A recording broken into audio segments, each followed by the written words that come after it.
Tú derrotaste a todos los enemigos. Y nos gozamos, Señor, y vivimos por ello, Señor. Podemos estar delante de tu trono, Señor. Podemos alabarte y glorificarte. Podemos experimentar, Señor, la realidad del reino, Señor, porque tú a todos tus enemigos derrotaste. Y nos uniste, Señor, nos juntaste con esos ejércitos celestiales para formar parte de esa tropa santa, de esa nación santa, de ese pueblo santo que te sirve día y noche, Señor. Gracias por ese privilegio, Señor. Gracias por ese amor demostrado en la cruz. Gracias por tu justicia, Señor. Gracias por la luz que nos has dado. Bendecimos tu nombre, Señor, y gracias por este día, Señor, en que podemos compartir este tiempo de adoración, este tiempo de comunidad, de cuerpo, Señor, y podemos extender nuestros brazos a ti, Señor, para honrarte y reconocerte. Señor, abrimos nuestros corazones en este momento, Señor, junto con tus ángeles que te adoren y te exaltan, Señor, que te reconocen a diario, Señor, eternamente y para siempre, como Señor del cielo y de la tierra. En el nombre de Jesús, gracias por este tiempo, Señor. Amén. Amén. Pueden tomar asiento. Buen día. Gloria al Señor.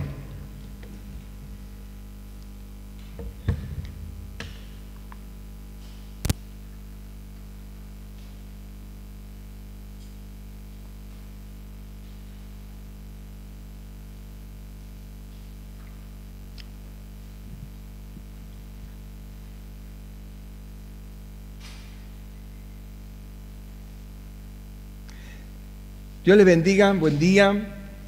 Quiero ir a la palabra de Dios. Vamos al Evangelio de Juan, el Evangelio según el apóstol Juan, capítulo 12, y vamos a leer el versículo 25. Juan 12, 25. ¿Están ahí? Dice, el que ama su vida la pierde, y el que aborrece su vida en este mundo la guardará para vida eterna. El que ama su vida la pierde, y el que aborrece su vida en este mundo la guardará para vida eterna. Es un solo versículo, pero encierra un mensaje, o sea, habla de dos alternativas básicamente ahí, ¿no? O amar o aborrecer, y las consecuencias de cada una de esas dos cosas. Quiero abrir toda una brecha en este tema para después tocar este versículo, y tiene que ver mucho con lo que pasó justamente el miércoles. El miércoles tuvimos intercesión y no me tocaba hablar a mí, o sea, no traer la palabra, pero bueno, como la persona que estaba encargada no estuvo ahí, bueno, la di yo, y justamente hablé de lo que el Señor me había compartido en el devocional, y mientras que yo estaba hablando eso, me estaba dando cuenta de lo que estaba diciendo, ¿no?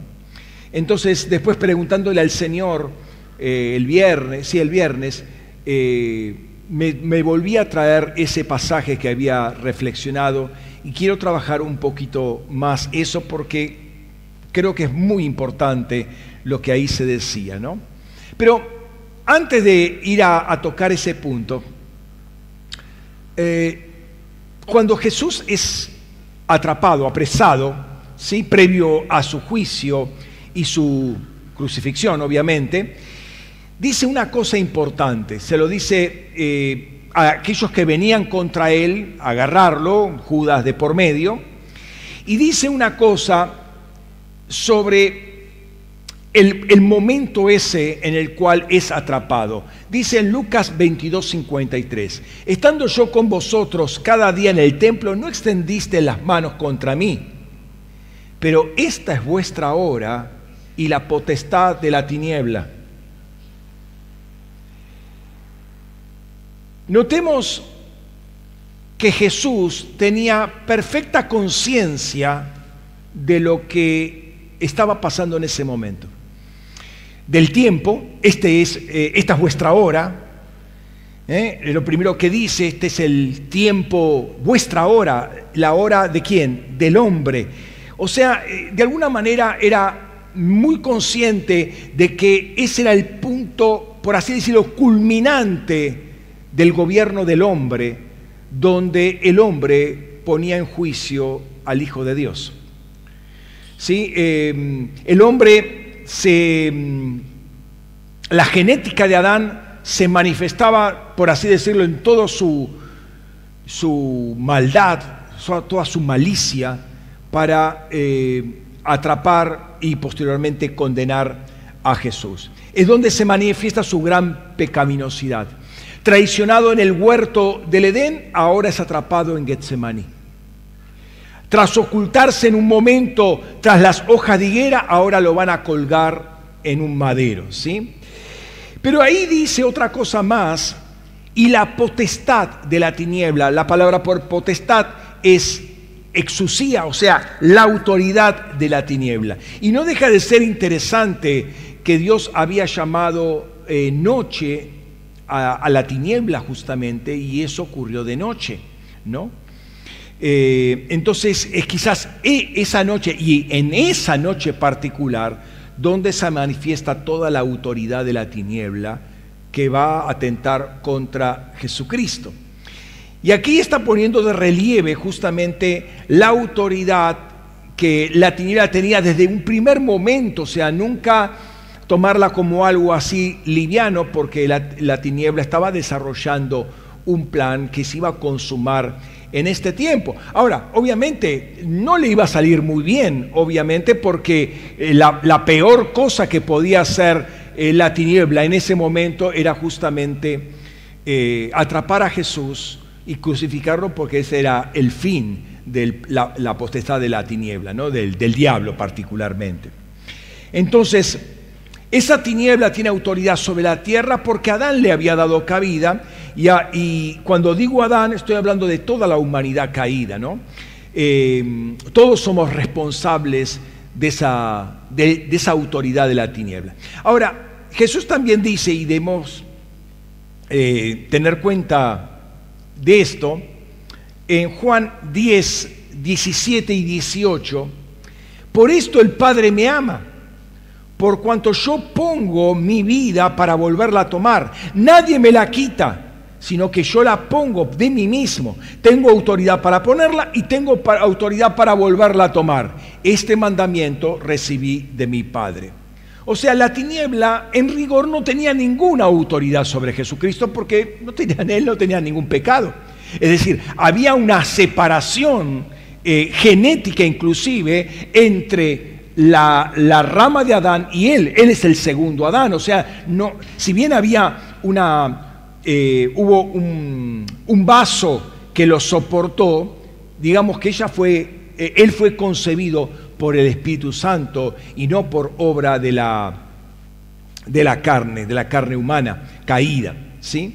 Entonces, él entrega su vida para destruir al que tenía el imperio de la muerte, que era el diablo, y así liberar a todos los que estaban bajo esclavitud en ese momento. Pero no es que la tiniebla tenía algún derecho a un reclamo sobre él, ¿sí? Él mismo se entrega. Ahora, en esa misma noche y en ese manto de tiniebla que cubría todo el lugar, sino todo el mundo, cuando Adán, por así decirlo, tomaba toda la magnitud, el pecado de Adán tomaba toda la magnitud concebible, Pedro mismo va a decir, después en Pentecostés, y matasteis al autor de la vida. O sea, qué interesante que lo diga Pedro esto, justamente en el discurso de Pentecostés, y matasteis al autor de la vida. O lo dice después, no lo dice ahí en Pentecostés, se lo dice un poquito después, pero en ese tiempo de la iglesia naciente. Ahora, en esa misma noche, digo esto que es interesante porque en esa misma noche Pedro dice una cosa interesante, o le pasa una cosa interesante a Pedro. Ahí está, mataste al autor de la vida, Hechos 3:15, ¿no? Lo que le decía, Mateo 26:73. Dice, y un poco después, acercándose los que estaban de pie, dijeron a Pedro, en verdad tú también eres de ellos, porque hasta tu manera de hablar te delata. Es curioso que, fíjense el contraste, ¿no? Jesús 3 veces es tentado por el diablo en el desierto, territorio, por así decirlo, del diablo, y lo venció con la palabra de Dios. Y Pedro fue tentado 3 veces en la autoridad, en el ámbito de la autoridad de la tiniebla, y fracasó. Las 3 veces. Pero y acá inclusive interpone maldición, se maldice a sí mismo diciendo que él no lo conocía. Lo negó rotundamente, ¿sí? Después se dio cuenta, cantó el gallo y se dio cuenta que se había cumplido aquello que le había dicho Jesús, ¿sí? Pero algo de todo ese tiempo que estuvo con Jesús, algo quedó impregnado en él, porque algo lo delataba, la manera de hablar, tu forma de hablar, como dice ahí, ¿no? Hasta tu manera de hablar te delata. Entonces, algo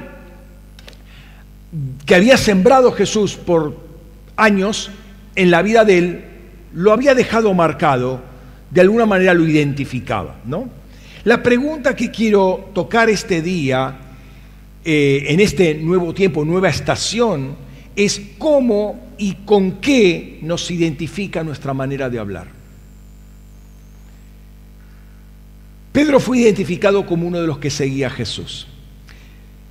No era por el aspecto que tenía, no era por las vestimentas que tenía, no era por el acento galileo que tenía. Quizás sí, todo eso puede contribuir, uno puede decir, sí, era su acento galileo, además estaba ahí un Galileo que va a estar haciendo, Jesús estuvo predicando sobre todo en Galilea, justo en ese día, ¿qué está haciendo un Galileo ahí? Sí, podría ser, pero no es menos cierto que Jesús dice, Mateo 12:34, de la abundancia del corazón habla la boca. Entonces, había algo en él, si bien no está confesando a Jesús, al contrario, lo está negando, algo estaba en él que lo estaba delatando. Y lo que les dije al principio, ¿no? El miércoles compartí esa palabra que la había leído a la mañana en tiempo de devocional, estamos trabajando el Evangelio de Lucas como libro devocional, sugiero que lo estén trabajando también, ¿sí? Porque de alguna manera el trono se manifiesta con el rostro del hombre, y eso es lo que manifiesta Lucas. Y compartí esas palabras que intercambiaron algunos potenciales discípulos, seguidores de Jesús, gente que quería seguirlo a Jesús, o Jesús mismo los llamó para que lo siguieran, ¿no? Y lo que le responde Jesús a cada uno de ellos en función de lo que ellos han hablado. La realidad es que en aquel tiempo, como en el actual, la gente se acerca a Jesús, quiere más de Jesús. ¿A quién no quiere de Jesús? ¿Quién no quiere milagros? ¿Quién no quiere provisión? ¿Quién no quiere todas las cosas que trae el reino? Es decir, el reino es atractivo, lo dijimos en la escuela, el reino atrae, sí, es atractivo. Y lo dice, recuerden la parábola de la cena, donde el Señor envía a sus siervos para llamar a los invitados no quieren venir, se enoja el Señor y manda a buscar a toda la gente de las esquinas, de las calles, de las plazas, de las rutas, por donde sea, tráiganlo, la cena está preparada, están las bodas, vengan. Y vinieron, claro, es atractivo. Me dan de comer, ¿cómo no va a ser atractivo? Vamos a las bodas, nos invitaron, no estaba en la lista, pero me invitaron. Voy, vamos todos. En la mesa, digamos en la reunión, el Señor identifica a uno que no estaba vestido adecuadamente para el lugar.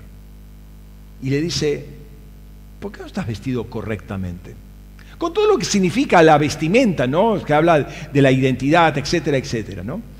Entonces, el reino es atractivo, pero cuando uno llega al reino tiene que vivir como ciudadano del reino. Y eso cambia todo. O sea, uno sale de un ambiente, se mete en otro ambiente, o mejor dicho, sale de una nación, de un país, y se pone en otro país. Y en ese país, en ese nuevo país, son otras las reglas, son otras las leyes. Y uno tiene que adecuarse si no quiere tener una infracción. Y algunas veces las infracciones en ese país son más costosas que en el cual estábamos anteriormente, ¿no? Entonces muchos se entusiasman por el reino hasta que ven lo que implica vivir en el reino. Entonces a ella no les gusta mucho. Y volviendo al pasaje que compartía el miércoles, ahí en Lucas 9, 57 a 62, quiero resaltar algo que me parece muy importante, y lo hago porque, vuelvo a repetir, mientras estaba compartiendo ese mensaje el miércoles, me sorprendí de lo que estaba diciendo.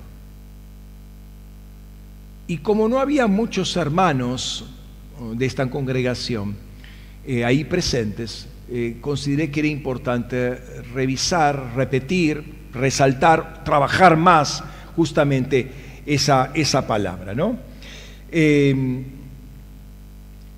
Recordemos dos cosas que hemos mencionado.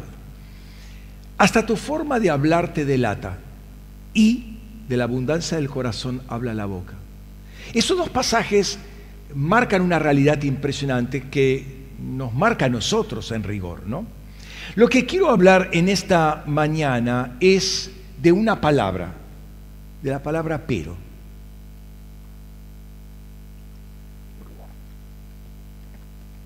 La palabra pero. Se puede usar de muchas maneras esa palabra pero. Desde lo gramatical es una conjunción adversativa. ¿Saben lo que quiere decir adversativo? Adverso. O sea que lo que continúa después del pero es contrario a lo que está antes del pero. ¿Sí? Y se usa de esa manera. O sea, en principio se usa para contraponer a un concepto otro diverso o ampliativo del anterior. O si se pone al principio sin conexión con lo anterior, es para enfatizar o dar fuerza a lo que sigue. Pero me quiero detener en la primera acepción, cuando justamente se está contraponiendo o contradiciendo o poniendo condiciones a lo que anteriormente se dice, ¿no? Pues sobre todo cuando la expresión inicial, la parte inicial, lo dice Dios. Entonces dice algo Dios, pero, ese pero lo pongo yo. ¿Qué implica ese pero? ¿No? Esa palabra pero puede estar seguida inclusive o matizada con algún adverbio, ¿sí? de modo, de tiempo, de alguna forma, como para arreglar algo, pero primero, pero mejor. Estoy matizando, estoy poniendo una inclinación a ese pero, sea el tiempo, sea el modo. Pero básicamente hay una contrapropuesta a lo que primero se ha dicho. Ante una directriz divina, la pregunta, ¿no? Ante una directriz divina, ¿puedo mejorarla como para que se justifique un pero? Hola, ¿están ahí? ¿No? No puedo mejorarla, ¿no? ¿Qué implica que yo le diga pero a Dios?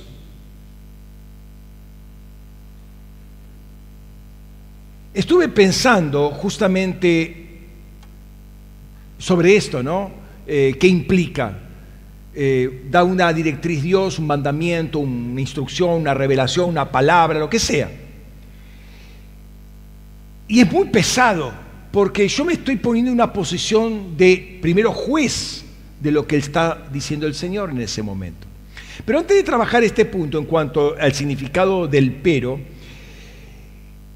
quiero comentarte esto. Hay peros que son explícitos y hay peros implícitos. El pero explícito es el que dice pero, la palabra pero concretamente, ¿no? Los implícitos son esas oraciones donde no está el pero el significado, lo que yo estoy diciendo es finalmente un pero. O sea, le estoy dando la vuelta como para no usar la palabra pero el significado básicamente es, yo estoy en desacuerdo con ese punto, mira mi propuesta, ¿no? Ahora, lo interesante, ese pero oculto es sacado a luz por el discernimiento de espíritus. Porque el que discierne espíritu, ¿qué me estás diciendo? Me estás poniendo un pero, me estás poniendo una excusa, ¿no? Notemos qué interesante es esto. El pero explícito no te oculta nada, está ahí, es descarado, por así decirle, ¿no? O sea, te presento el pero, sí, eso es, pero, te lo estampa directamente en la cara y pone una contrapropuesta.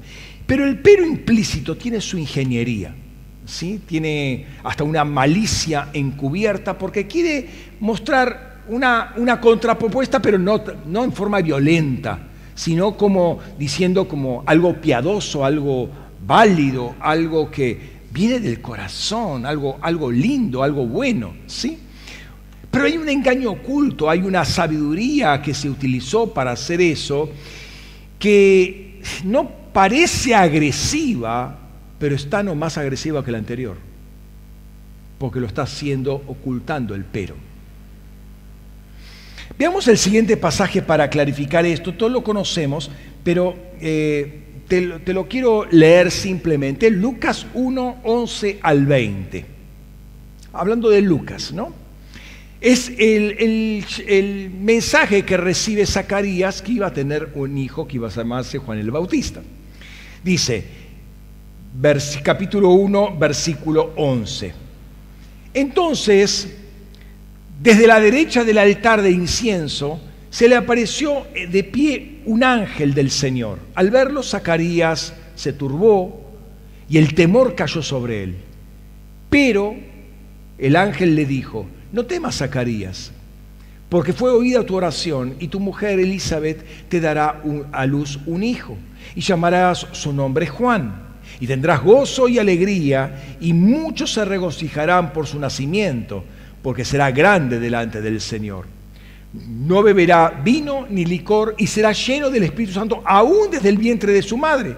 Y muchos de los hijos de Israel volverán al Señor su Dios. E irá delante de él con el espíritu y el poder de Elías, para hacer volver el corazón de los padres a los hijos y los rebeldes a la prudencia de los justos, a preparar para el Señor un pueblo bien dispuesto. Y Zacarías dijo al ángel, ¿cómo llegaré a saber esto? Porque soy anciano y mi esposa es de edad avanzada. Respondiendo el ángel le dijo, yo soy Gabriel, que asisto en la presencia de Dios, y he sido enviado para hablar contigo y anunciarte estas buenas noticias. He aquí, estarás mudo y sin poder hablar hasta el día que lleguen a suceder estas cosas, por cuanto no creíste mis palabras, las cuales serán cumplidas en su oportunidad. ¿Ven dónde está el pero implícito?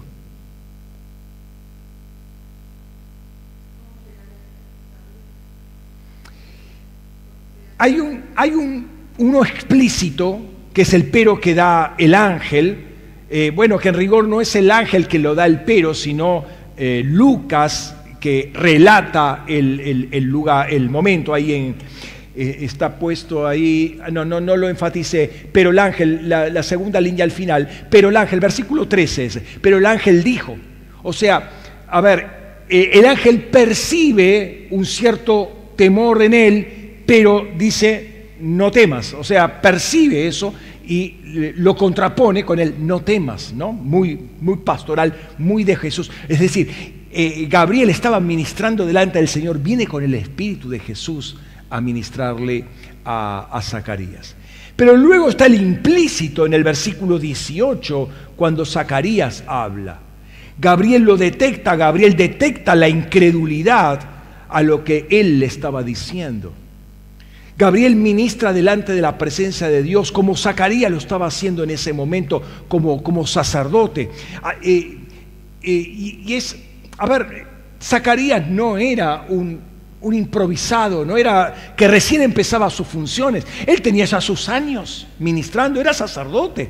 Conocía las escrituras, conocía las historias bíblicas, conocía toda la historia de Israel y las cosas que habían pasado. Debería haber creído lo que Gabriel le estaba diciendo. Es más, él tenía miedo, viene con el no temas. Debe haber caído una presencia en su corazón tremenda. Se le debe haber ido así el miedo. No obstante, no cree en lo que le estaba diciendo, ¿no?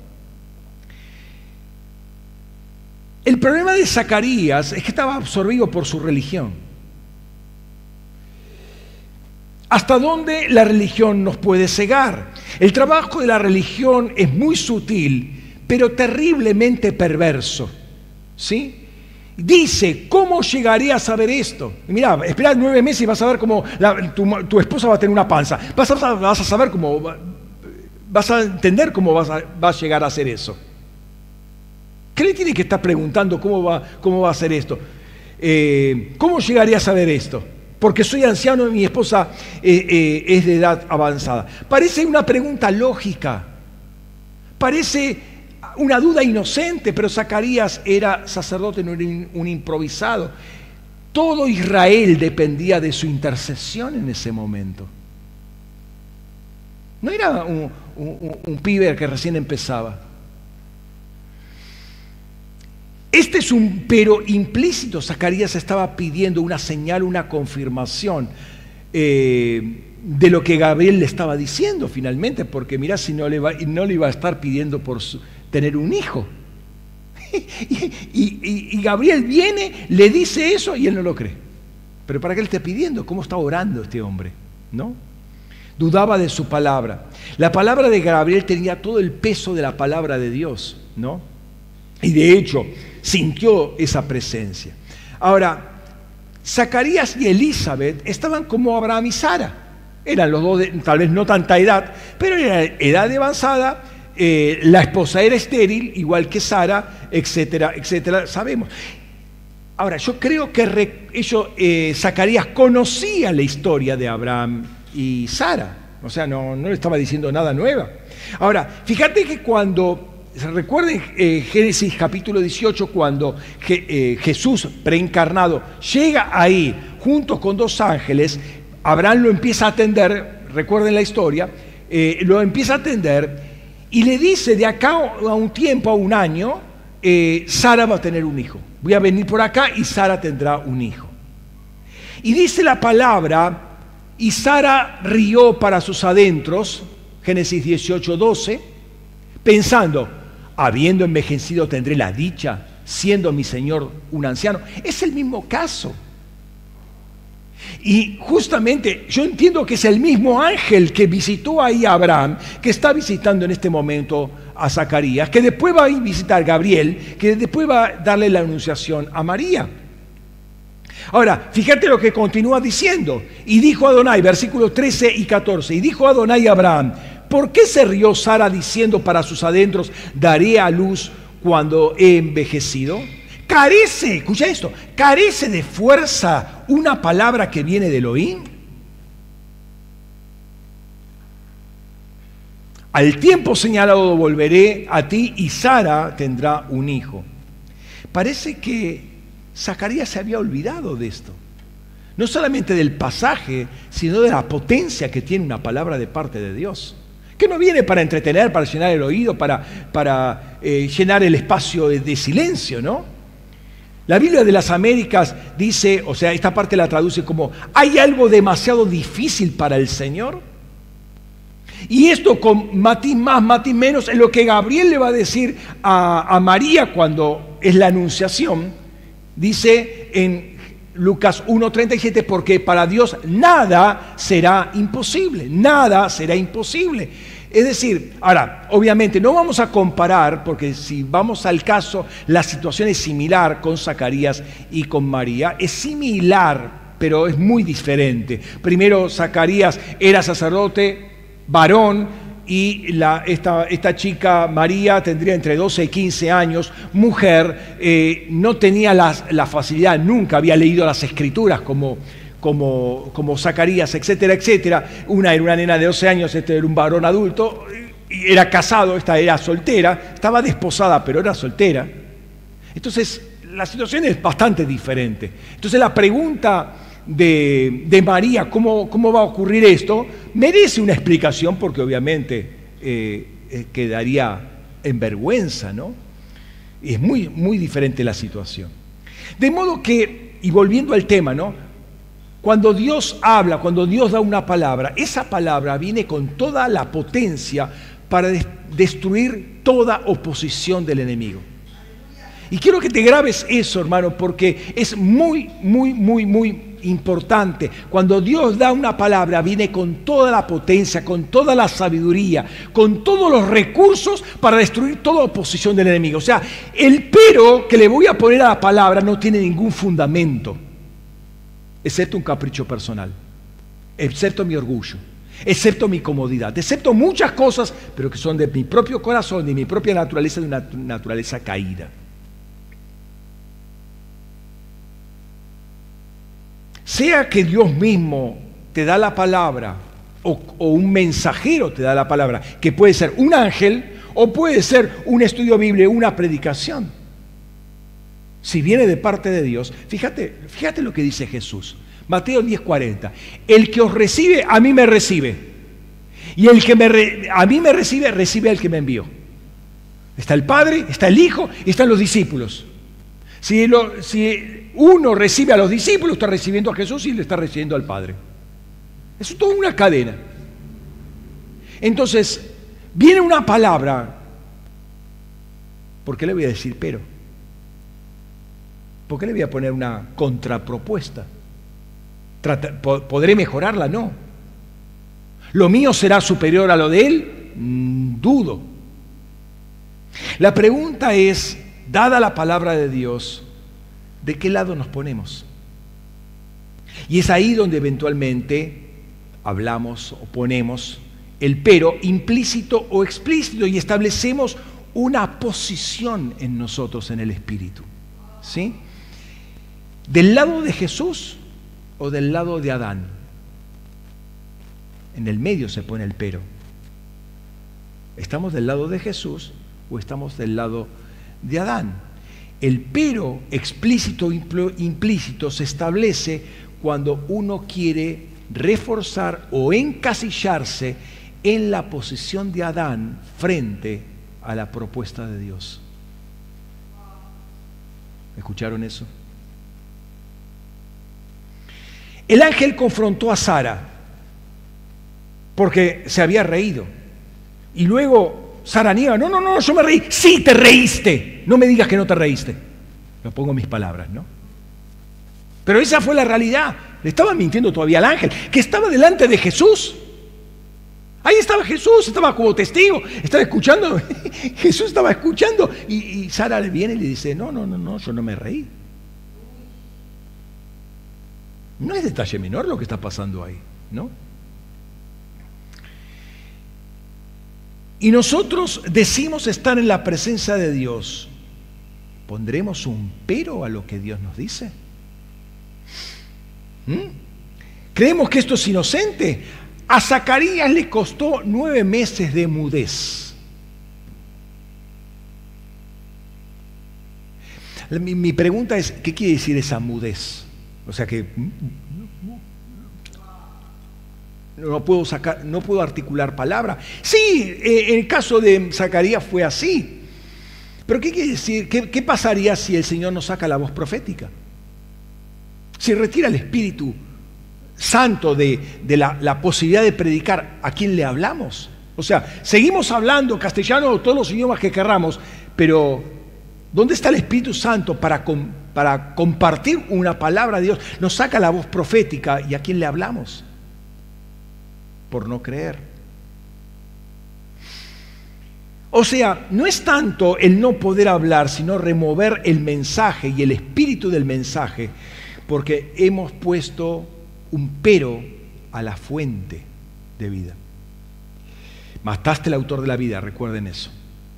La incredulidad no es gratuita. Recuerden que un punto por el cual Dios o Jesús siempre se enojó es cuando los discípulos no creían en lo que él decía, o la gente no creía en lo que él decía. La incredulidad es el motor o activador de la interposición del pero, ¿sí?, entre la palabra de Dios y nosotros. El pero está diciendo, eso no se puede.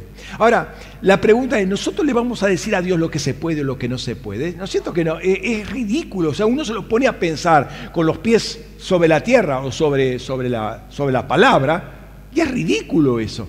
Es ridículo, totalmente infundado. Es decir, el pero no es inocente. Si vamos al caso, el pero afrenta a Dios.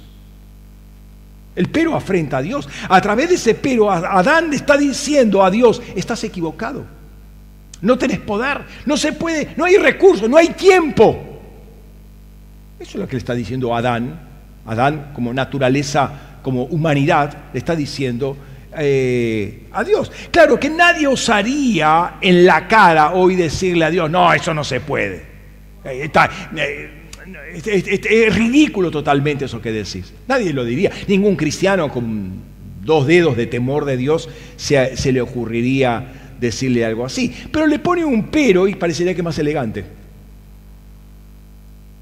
Y aunque se lo puede refinar un poco más con un pero implícito, el discernimiento de espíritus que estaba evidentemente en Gabriel se da cuenta. Estás hablando con un espíritu de incredulidad. No estás creyendo, le estás poniendo todas esas palabras, diciendo que yo soy viejo, que mi mamá, que mi esposa es estéril, que esto y aquello. No estás creyendo.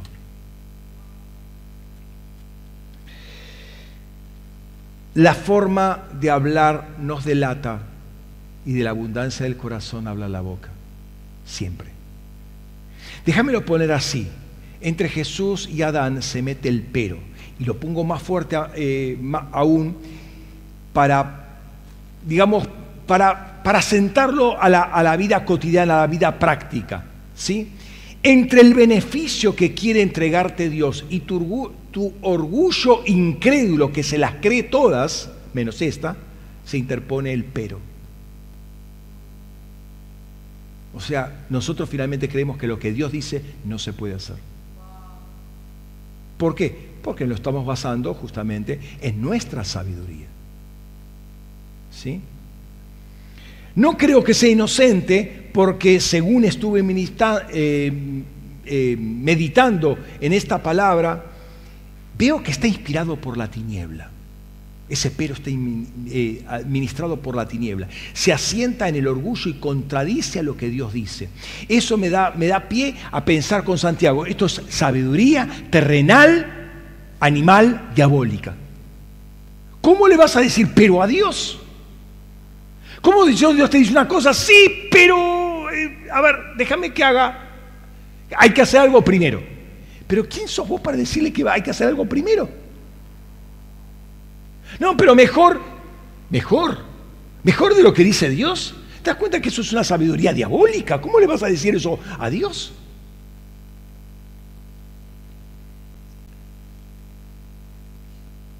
O sea, no sé si es un razonamiento incrédulo o un espíritu perverso que busca que quedes encerrado en tu desdicha, en tu enfermedad, en tu esclavitud, en tu ignorancia, en tu atadura, en tu pobreza, en tu debilidad, en lo que fuera.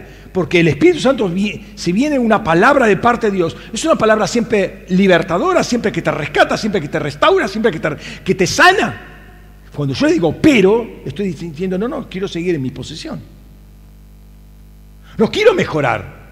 Quiero seguir estando así. Mejor malo conocido que bueno por conocer. Sí.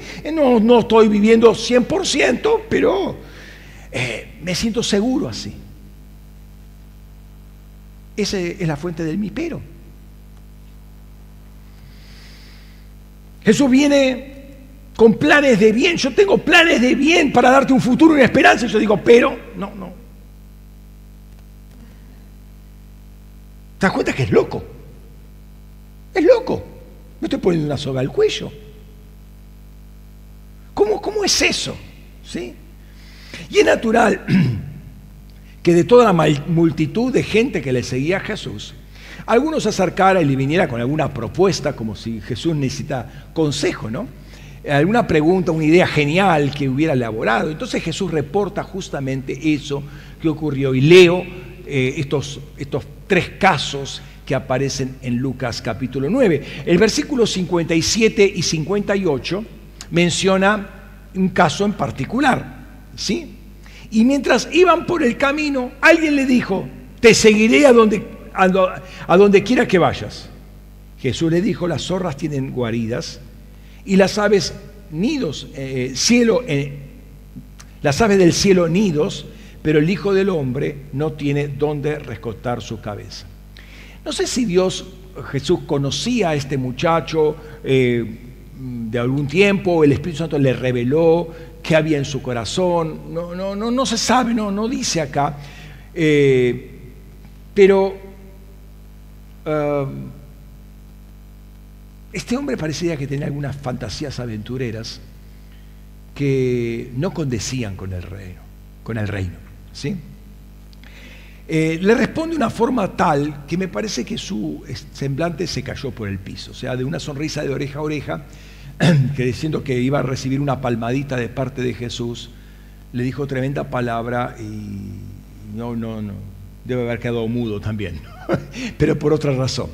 Pero le pone el reino en la correcta perspectiva de las expectativas que tenía este muchacho. Claro que mientras alguien predica del reino, es muy lindo, es muy alegre, sí, qué bueno, escúchame, está sanando por acá, librando por allá, dando palabras, dando enseñanza, mostrando el reino, dando revelaciones, sacando de lo escondido cosas. ¿A quién no le gusta eso?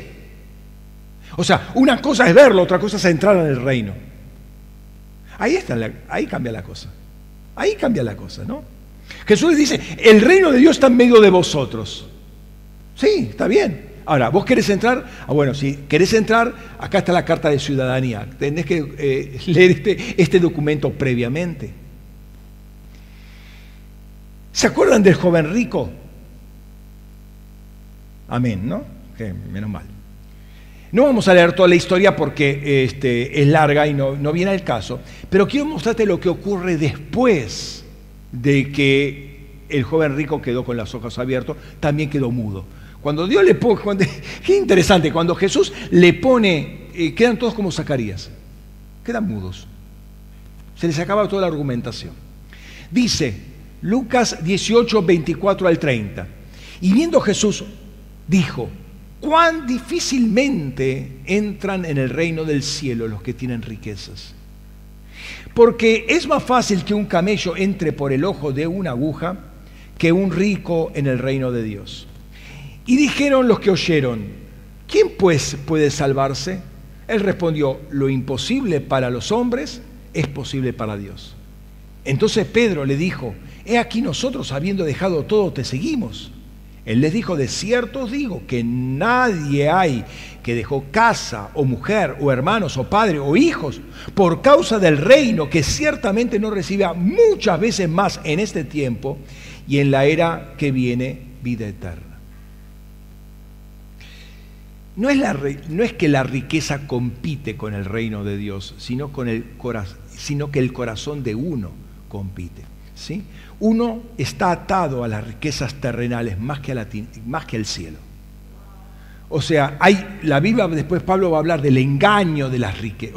Jesús habla en la parábola del sembrador, habla del engaño de las riquezas. El mundo, con toda su provisión, hay un engaño latente que cree que esto es el valor más codiciado, no codiciado, preciado, por lo cual uno lo codicia.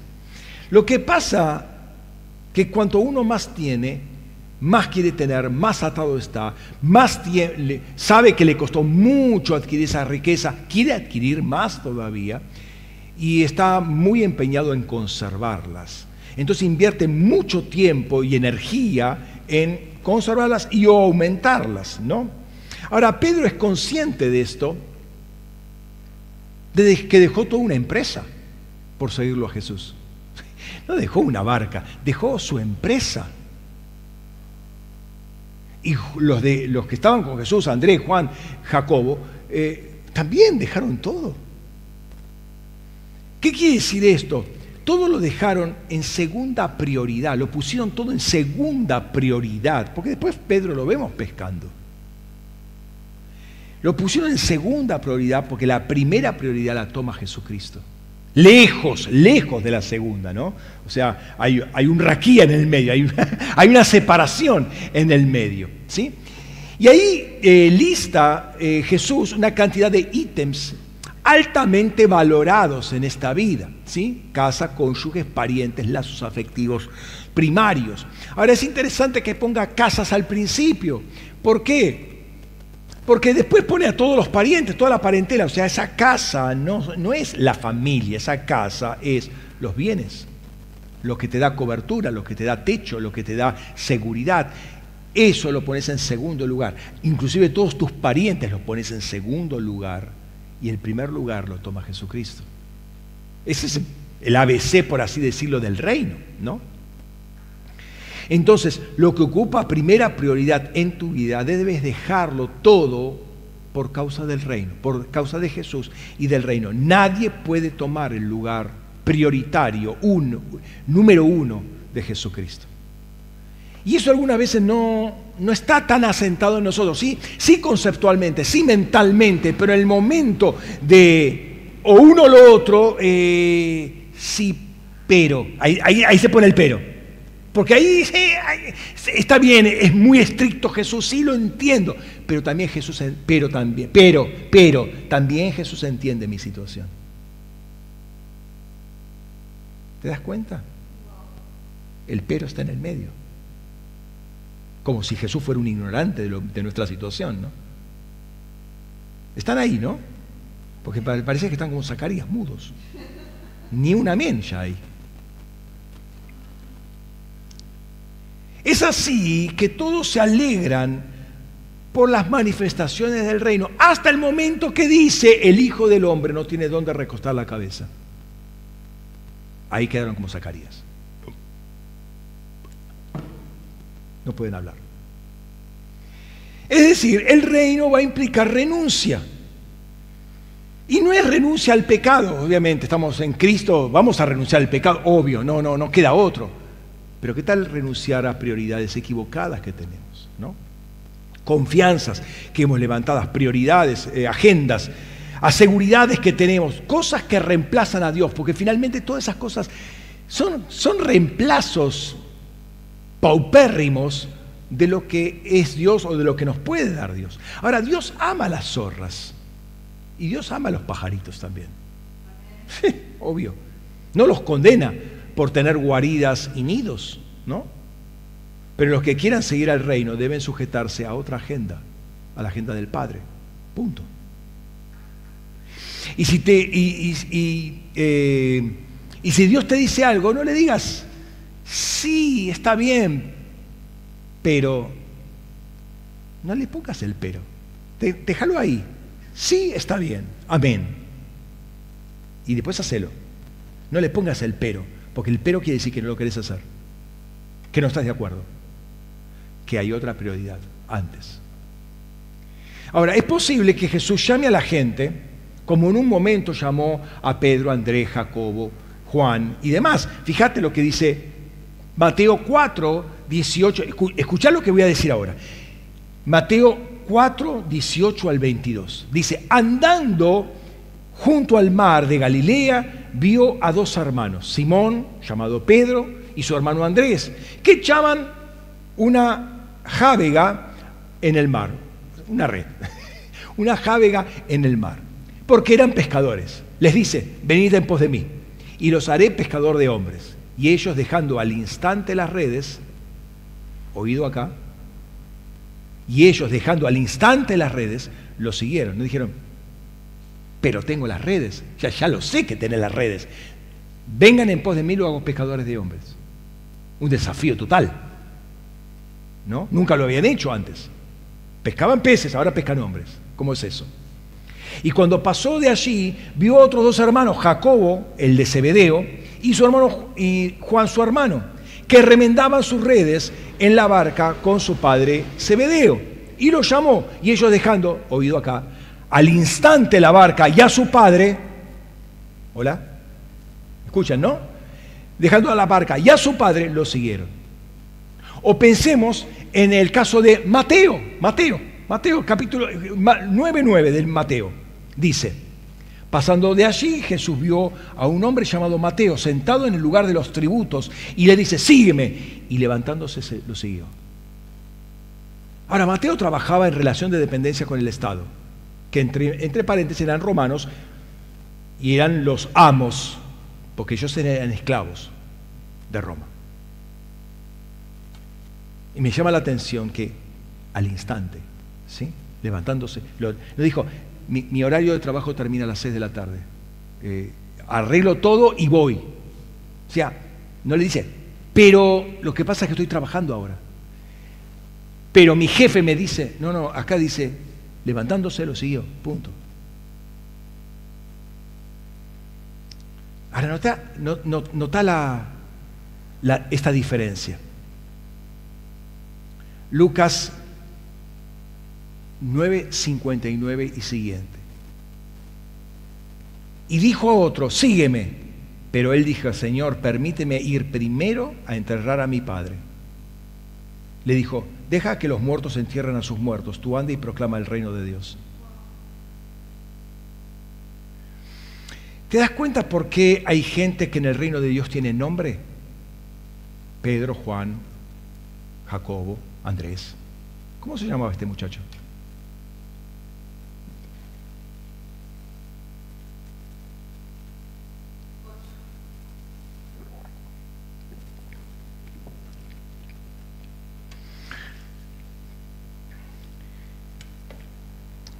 ¿Cuál es la diferencia? El pero.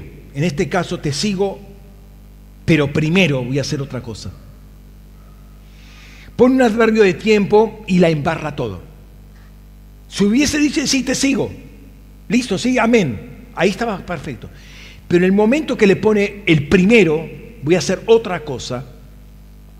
Cuando Jesús dice: buscad primeramente el reino y su justicia, y todas las cosas serán añadidas, ¿por qué vos ponés otro primeramente? ¿Por qué este hombre puso otro primeramente, la embarró? No te equivoques en las prioridades, hermano. No te equivoques en las prioridades. Y te lo pongo fuerte. Este muchacho a quien Jesús llamó quedó sin nombre. ¿Qué quiere decir eso? Quedó sin identidad. Porque puso otra cosa primero, puso a Adán primero, puso sus pretensiones, puso su religión, puso su tradición, puso sus costumbres primero, puso sus afectos primero, que a Jesucristo quedó sin nombre, quedó sin ministerio, quedó sin la provisión de Dios. Y estaba siguiéndolo a Jesús.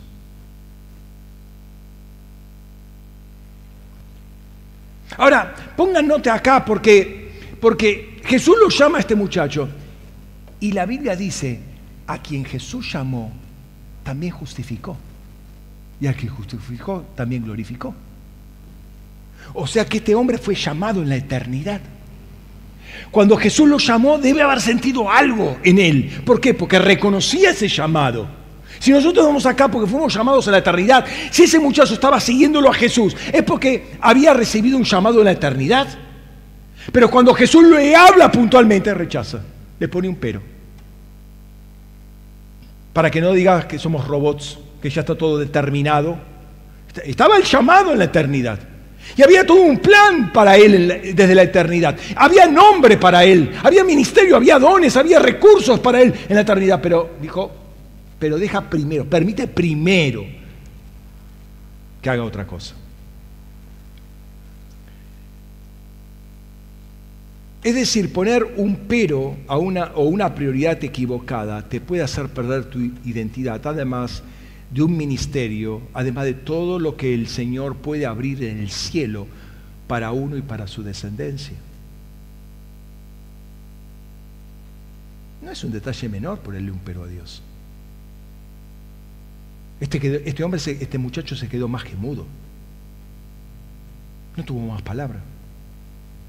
Era un potencial predicador del Evangelio, escúchame, un predicador del Evangelio. Ve, predica el reino de Dios. Se quedó sin mensaje. Por decir: permite primero que vaya.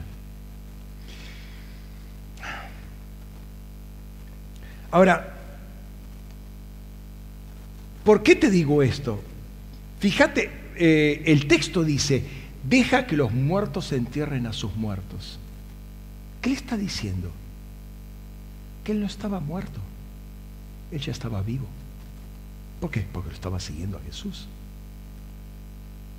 Deja que los que no me siguen a Jesús hagan lo que tienen que hacer, según las tradiciones, según los sentimientos. Pero vos que me estás siguiendo, no sos un muerto, vos ya estás vivo.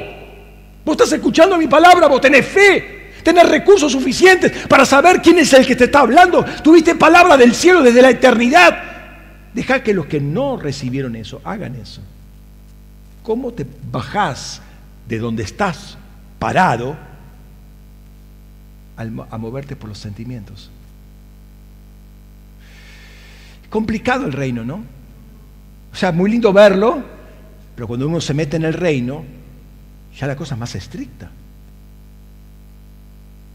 Quería seguir a Jesús sin cruz, sin renuncia. Y solo el que muere en la cruz resucita. Este muchacho tenía las prioridades equivocadas, o sea, tenía todas las posibilidades de ser un predicador, como un Apolos después, como tantos otros, ¿no? Ahora, acá hubo un pero implícito, ¿no? El relato de Lucas dice pero él mismo no lo dice, hay un pero implícito para que entender la dificultad de la situación. El padre había muerto. Qué complicado es eso. O sea, Jesús, vos tenés que entender cuál es mi situación en este momento, muy delicada. Se va a enojar toda mi familia conmigo, en una de esas me dejan sin herencia, porque se enojan conmigo. ¿Cómo no viniste al entierro de tu papá? ¡Tu papá! ¿Cómo va a decir, cómo Jesús va a venir de Dios y está diciendo no vayas al entierro de tu papá?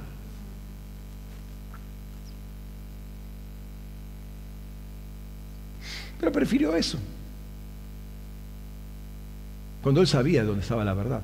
Este hombre sabía dónde estaba la verdad, ¿no? Ahora, mira este otro, el otro personaje. Lucas, ahí está el pasaje. Deja que los muertos, y tú, ¿ves que pone una diferencia? Deja que los muertos entierren a sus muertos, y tú proclama. O sea, él no era de los muertos. Él no estaba muerto, él ya estaba vivo. Ahora, miramos el siguiente pasaje, el tercer personaje. Otro le dijo, te seguiré, Señor, pero primero permíteme despedir a los que están en mi casa. Pero Jesús dijo, ninguno que puso las manos en el arado y mira atrás es apto para el reino de Dios. Este hombre se había puesto las manos en el arado, porque si no, no le va a decir esto. Ya estaba caminando con Jesús. Y evidentemente es otro que le responde a Jesús ante una palabra de Jesús de sígueme, ¿no? Estaba como quien dice arando con Jesús y aparentemente le dice que justamente lo siga a un caminar más profundo, más comprometido, ¿no? O quizás en ese momento estaba hablando de lo que implicaba seguirlo y principalmente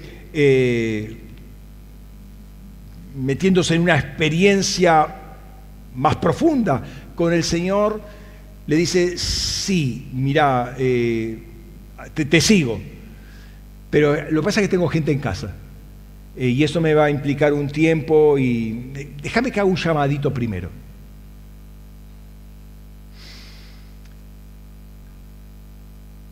Esta es otra persona a la que Jesús había llamado y él estaba respondiendo también equivocadamente. Jesús le pone algo en claro: en el reino de Dios no se aceptan los peros. Él es rey y lo que dice el rey es lo que hay que hacer, ¿no? Y tampoco Jesús acepta ser segunda prioridad. Los parientes, los amigos que están en tu casa, a Jesús no le importa en este momento cuando Jesús te está llamando, ¿no? Te está hablando. Cuando ya pusiste las manos en el arado. O sea, es muy fácil el arado, mirar el arado, un arado de lujo, palanca al piso, 7 cambios, está tremendo ese arado. Pero una vez que agarrás el arado, no lo puedes soltar. Todos nosotros ya pusimos en las manos el arado. Te cuento esto por si no te enteraste de la situación, pero vos ya pusiste las manos en el arado, ¿no? Mirar atrás te descalifica. ¿Te acordás de la mujer de Lot? Esa es una mujer que miró para atrás, ¿no? Entonces, creo que cuando Lucas dijo esto, se le debe haber pasado por la mente la historia. Miró atrás cuando el ángel le dijo, no mires atrás. Y es triste ver cuando personas que están caminando, uno le dice, no mires para atrás, no mires para allá, no mires para el otro lado, y va y mete las narices donde nos corresponde y después no vuelven más a la congregación. Es muy triste eso. Lo he visto, lo hemos visto con mi esposa muchísimas veces, ¿no? Mirar atrás. En el caso de Lot, por amor a su tierra natal, a su lugar de nacimiento, ahí yo me crié en mi infancia, mis amistades, tomaba el té con las chicas, y toda la historia. Ay, déjame llevarme un selfie, una en el selfie no, porque no estaría mirando para atrás. Me sacó un selfie así de la nuca, no sé. Pero miró para atrás, quería llevarse un último recuerdo, una última panorámica del tema. O sea, el amor, acá está el punto, el amor por la tierra, por su ciudad natal, por su historia, sus afectos, le hicieron mirar para atrás y se quedó atrás. Se quedó dura. Es así que no hablo más, ¿no? Se quedó dura como una estatua de sal. Entrar en el reino es entrar en otro gobierno, con otras leyes, con otros principios, donde hay un orden cuando antes vivíamos desordenados o vivíamos con un orden. Dios quiere poner un orden más estricto, ¿no? Un orden al cual no estamos acostumbrados. A muchos que venimos de iglesias evangélicas,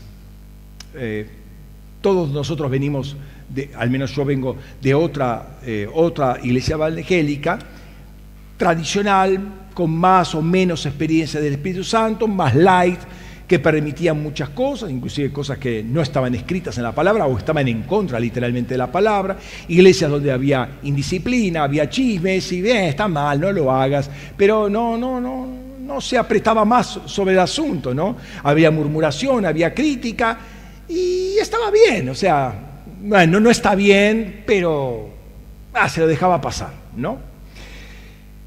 Otras que son más pesaditas, que permiten el concubinato o aún aprueban en ciertos casos el aborto, porque hay paliativos. O sea, le empiezan a jugar con la palabra, se ponen en opinólogos de la palabra, ¿sí? Como decíamos en la iglesia, ¿no? En la escuela, se ponen a opinar sobre la palabra. Pero ¿quién te dijo que tenés que opinar? Vos sos un embajador, no estás para opinar sobre la palabra, sino para proclamar lo que el rey dice, ¿no? Inclusive muchos de nosotros podemos venir de hogares indisciplinados donde todo se hace al ponchazo, a los golpes, y se cree que entrar en el reino, bueno, es un poco más, hacemos una decoración diferente, levantamos la mano en vez de estar sentados y cosas, detalles menores. Pero no es así, en el reino no es así, ¿no? No es portarse mejor. Por eso no se puede entrar en el reino si no hay arrepentimiento. ¿Sí? Y creo que en las 8 sesiones de la escuela que tuvimos, en las 8 sesiones se habló de arrepentimiento. Y a mí me sorprende un poco, honestamente les digo, me sorprende un poco si se entiende el tema del arrepentimiento. Porque no es arrepentirse, no es pedir perdón. Arrepentirse no es decir, no quiero pecar más, no voy a pecar más. No, arrepentirse es pensar de otra manera. O sea, ver los puntos en los cuales yo estoy pensando todavía con mi yo centrado, con mi Adán centrado, para centrar a Cristo de una vez por todas. Y dejar de poner peros, por ejemplo.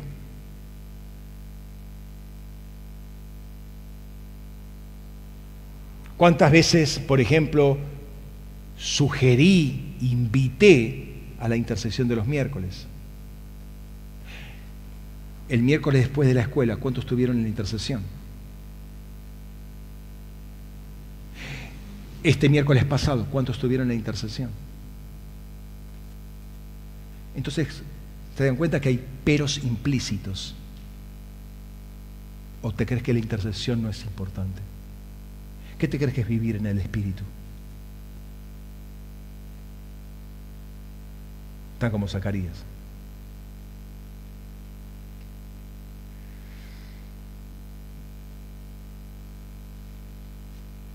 Entonces, ¿qué pasa con ese arrepentimiento que habla de cambiar la forma de pensar?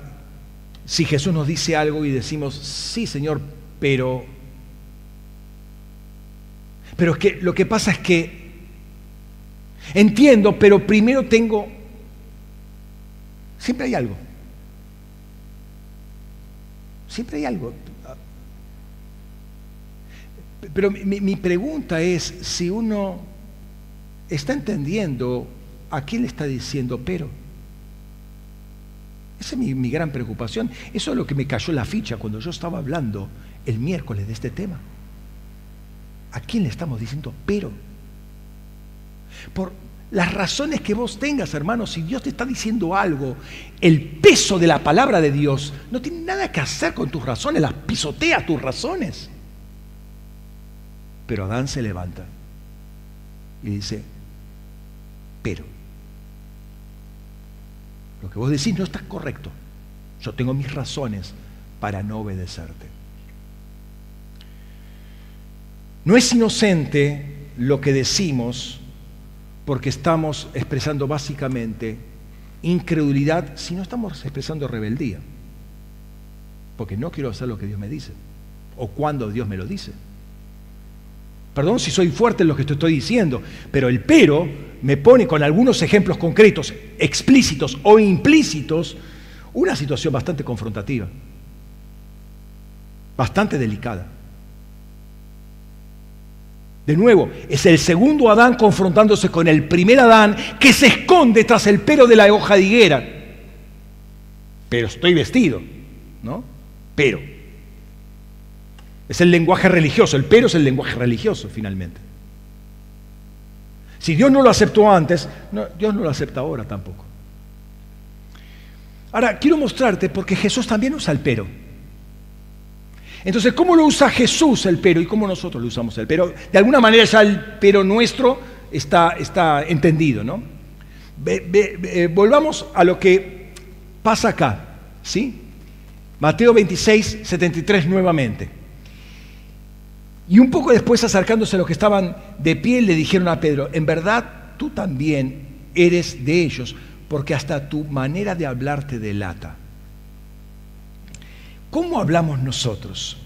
Y vuelvo a tocar este punto, porque como dijimos, Pedro es identificado allí en la oscuridad de la noche, calentándose todos con las brasas, el fuego del mundo, ¿sí? Estaban todos ahí expectantes a ver, cómo sale la votación. ¿Lo condenan o no lo condenan?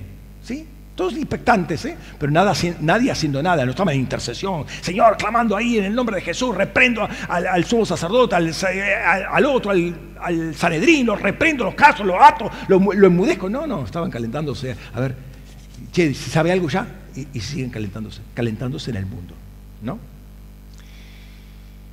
Pedro fue identificado en ese fuego del mundo, ¿no?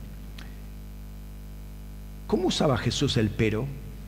¿Y cómo lo usamos nosotros o lo usa el mundo el pero? Te doy un ejemplo en el caso de Jesús, ¿sí? El primer ejemplo quizás en su confrontación con el diablo, con el mundo, que son las tentaciones que tiene Jesús. Fíjate, Mateo 4, vamos 4 al 11, o 3 al 11, puse 4, pero es 3 al 11.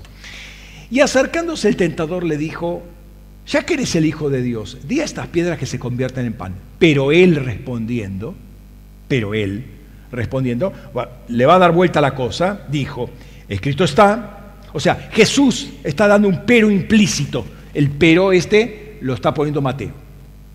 No solo de pan vivirá el hombre, sino de toda palabra que sale de la boca de Dios. Entonces el diablo lo lleva hasta la santa ciudad y lo puso de pie en el pináculo del templo y le dice, ya que eres hijo de Dios, échate abajo, porque está escrito, a sus ángeles mandará acerca de ti y en sus manos te llevarán, para que tu pie jamás tropiece en piedra. Jesús le dijo, pero implícito, También está escrito, no tentarás al Señor tu Dios. Nuevamente el diablo lo lleva esta vez a un monte alto y le muestra todos los reinos del mundo y la gloria de ellos.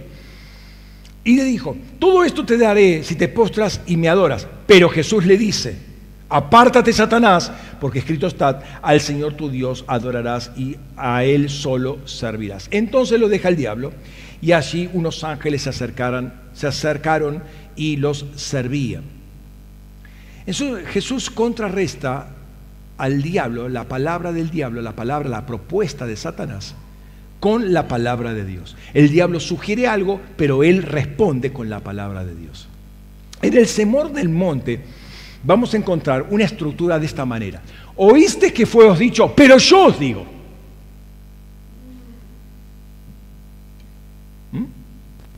Ahí hay varias citas, 6 citas. Mateo 5, 21, 22, 27, 28, 31, 32, 33, 34, 38, 39, 43 y 44. Y hay muchos pasajes en las Escrituras donde está esta controversia entre lo que dicen los fariseos, los saduceos, los escribas, etcétera, etcétera, y lo que dice Jesús, ¿no? Pero con este pero de Jesús, primero contrarresta la tradición o contrasta la tradición de los ancianos con la verdad que él traía, ¿sí? Pero al mismo tiempo reafirma su autoridad con respecto a la autoridad del hombre. Los ancianos decían eso, pero yo digo esto, punto. Como dice en el Antiguo Testamento, yo Yahvé, punto. Lo dice él. Se acabó todo discurso, toda discusión, toda opinión, se acabó todo. Básicamente está contraponiendo la religión al reino de Dios.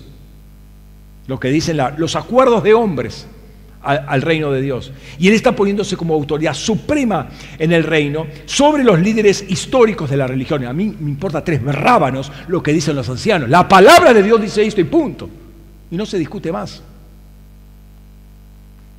Así es como usa Jesús el pero, contradiciendo a los hombres, contradiciendo las tradiciones, contradiciendo la religión, contradiciendo al diablo y aún a sus propios discípulos. Los contradice. Cuando se oponen a la palabra de Dios, ahí el pero de Dios es contundente. Entonces la pregunta es, cuando nosotros usamos el pero, ¿cómo lo usamos? ¿Lo usamos, y lo pongo bien bruto, para contradecir a Dios o para deshacer las obras del diablo? ¿Sí? ¿Lo usamos para frenar el avance del reino de Dios en nosotros y a través nuestro, o para promoverlo y golpeando toda estructura religiosa? Antes de venir me recibo un mensaje que se está poniendo plata para construir una capilla, no sé a qué santo, ahí en Mendoza. Ahí inmediatamente lo reprendí. ¿Cómo vamos a tolerar esa situación? Para eso hay plata. Para eso hay plata. Para la política de género de 400 millones de pesos mensuales para Bahía Blanca. Solamente en Bahía Blanca.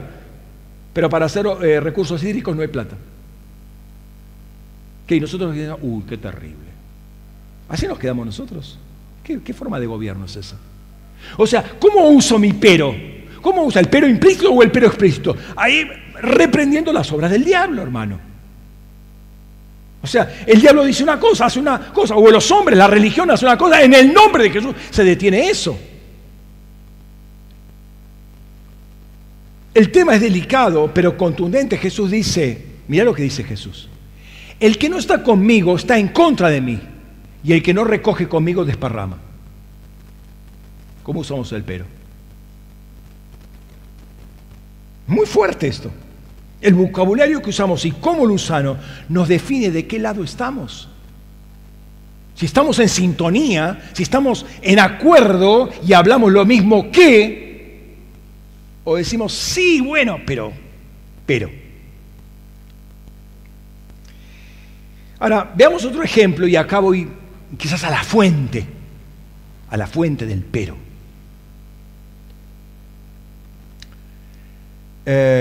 Lucas capítulo 7, tema más que conocido. Fíjense todos los mensajes, todos los versículos de Lucas que estoy poniendo.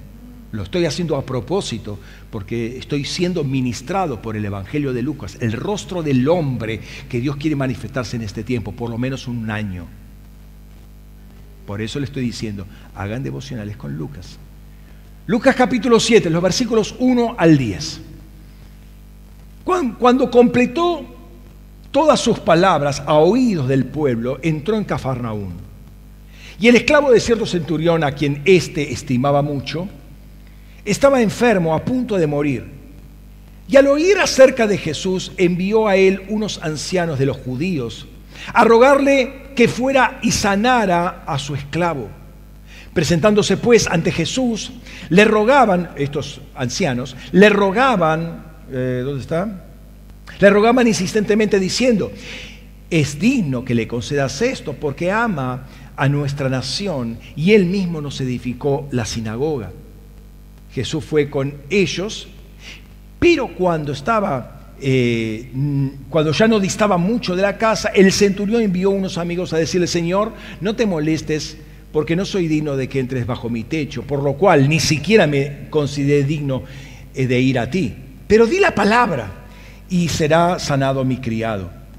Porque aun yo que soy hombre establecido bajo autoridad, tengo soldados bajo mi mando, y le digo, ve y va, y a otro bien y viene, y a mi esclavo haz esto y lo hace. Al oír estas cosas, Jesús se maravilló de él, y volviéndose, dijo a la gente que lo seguía, os digo que ni aún en Israel hallé una fe tan grande. Y al entrar a la casa, los que habían sido enviados hallaron al esclavo sano. Ahí remarqué dos peros. El pero, ahí Jesús fue con ellos, pero cuando no distaba mucho de ellos, y después, pero di la palabra. Me gusta más, pero di la palabra, a ese pero voy, ¿no? Uno es del relato del centurión y el otro es del centurión. Uno es del relato que hace Lucas, el otro es del centurión. Los dos son importantes. El primero porque muestra cómo cambian las circunstancias. Esto no es detalle menor. Cambian las circunstancias, cómo reacciono ante ese cambio de circunstancias. Y ello, entonces, habla de actitudes y habla de un pero implícito, si se quiere. Ante las circunstancias, cómo cambia mi actitud, ¿no? Sobre esto podemos decir que el centurión romano había primero enviado a algunos ancianos de los judíos, o sea, el centurión romano, un soldado romano, tenía siervos que eran ancianos de los judíos, ¿no? Los envía a pedirle a Jesús que fuera a su casa porque su esclavo está a punto de morir. Entonces Jesús se encamina. Ahora, ¿por qué se encamina? Ahí está, y ahí lo dice por qué se encamina, ¿no? El centurión había usado su autoridad para enviar a los ancianos. A los ancianos van de buen modo. ¿Por qué? Porque les dice, es digno, Señor, ama a nuestra nación. Y ama en sentido práctico. Nos construyó la sinagoga. El tipo puso de su guita, puso de su dinero para pasar la construcción de la sinagoga. Les construyó el centurión. Un centurión romano, ¿qué tiene que ver con la religión de los judíos? Le construyó una sinagoga. Amor práctico. O sea, no dice, yo te amo el amor del Señor. No, mostrar que te ama. Él puso los ladrillos ahí, y puso una cantidad de personal a su disposición. Centurión, o sea, centurión tiene 100 soldados a su mando. Los 100, mientras que no había guerra, los 100 a poner ladrillos y hacer la sinagoga. Una actitud de humildad de parte del centurión y un reconocimiento de la autoridad de Jesús. Yo no fui digno de ir personalmente a ti. Así que no corresponde que tú vengas a mí. Eso tiene mucho peso. Un centurión romano, un judío. Para un romano, un judío, ¿qué era? Una cosa. Para un judío, un romano, que es otra cosa. Era una lucha de cosas. O sea, había un orgullo en cada uno de ellos, había un orgullo bastante particular. Pedro lo va a decir. Ustedes saben qué abominable es que un judío entre en la casa de un gentil.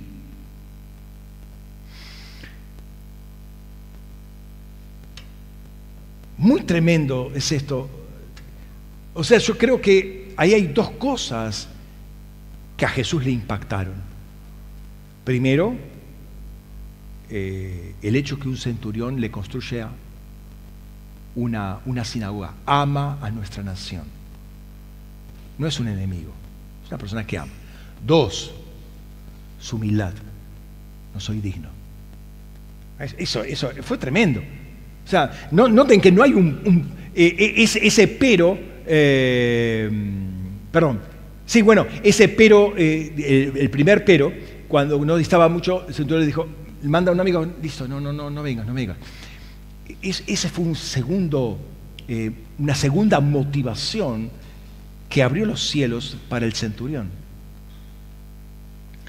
Pero entonces viene el pero explícito del centurión. Pero di la palabra.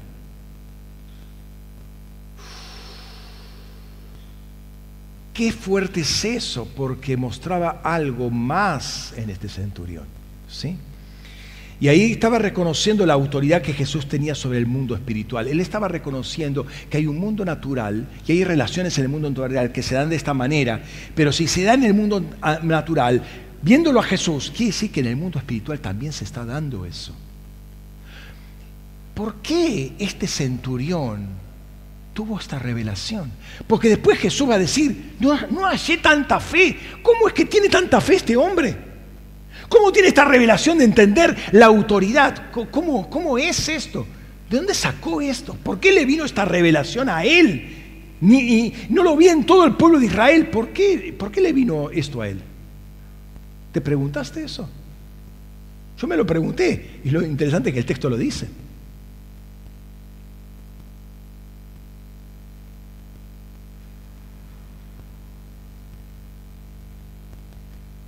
Ahí está. Capítulo 7, versículos 4 y 5. Presentándose pues ante Jesús, le rogaban insistentemente diciendo, es digno, los ancianos les dice, es digno que le concedas esto porque ama. Ese es el punto. Ahí está. Ama. Ama en forma sacrificial. Él mismo nos edificó una sinagoga. Ahora, en la escuela dijimos que el amor es una llave poderosa. Antes bien, como está escrito, cosas que ojo no vio, ni oído yo, ni han subido al corazón del hombre, son las que Dios preparó para los que lo aman. Jesús, este centurión amaba ese amor práctico sacrificial. O sea, no sacrificial de su propia vida, pero estaba sacrificando su tiempo, sus energías, sus recursos para edificar una sinagoga, en el entendimiento que él tenía que esto es lo que ellos quieren y es lo que ellos necesitan, y él que tenía el poder para hacerlo, lo emplea, una manifestación del amor. Entonces, se le abrió el cielo a este hombre y entendió el principio de autoridad. ¿Cómo usó el pero di la palabra? Qué tremendo. Yo veo esto, te digo, esto lo vi recién, antes de ayer. Nunca me había parado esto. O sea, sí sabía lo de di la palabra, eso, sí, pero ¿cómo es que llegó a tener esta revelación este hombre? ¿Por qué? ¿Por qué el centurión? O sea, ¿por qué no lo vio en todo Israel Jesús, esta fe? Porque acá también está la fe. La fe, ¿por qué crece? Por el amor. En Gálatas va a decir, la fe energizada por el amor. ¿Por qué crece la fe? Por el amor. Si yo no amo, no voy a crecer nunca en fe, pero tampoco voy a crecer en revelación.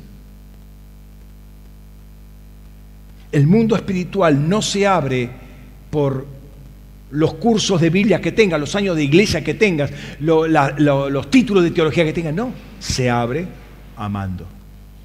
¿Sí? La llave de la revelación es el amor a Dios y amor al prójimo. Noten, la religión cierra el reino. ¿Por qué? Porque le quitan la llave del conocimiento. ¿Cuál es la llave del conocimiento? El amor a Dios.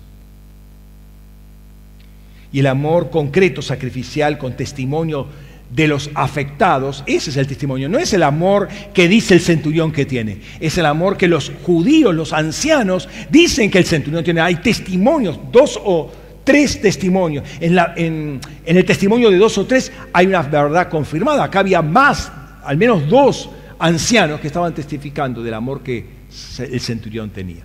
Entonces es correcto, el correcto uso o el espíritu correcto para usar correctamente el pero es el amor. ¿Cuál es la fuente que me alimenta ese pero? ¿Es el amor a Dios o el amor a mí mismo?